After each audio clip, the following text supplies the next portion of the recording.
وأعظم ما يحصل عند الناس من الجهل يكون سببه الرجوع إلى من لا يوثق به في علمه، تجده يستند فيما يأخذه من معلومات إلى ما في بعض المواقع التي تكون في الإنترنت، المواقع الحوارية.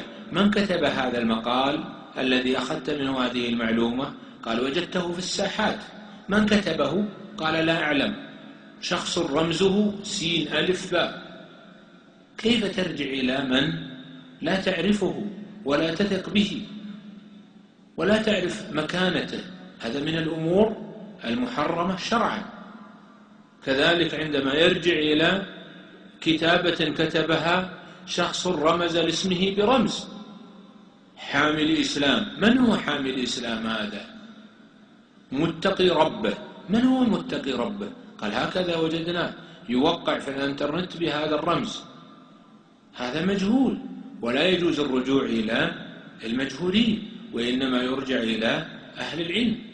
وهكذا قد يرجع الإنسان إلى بعض الأشخاص الذين تبرزهم بعض الوسائل الإعلامية على أنهم معادون للغرب. يقول فلان يعادي أمريكا وبالتالي نأخذ كلامه. نقول لا، ليس هذا هو المصدر الذي نوثق به الشخص أو لا نوثقه. كونه يعادي أو يوالي هذا ليس معناه أنه عنده علم.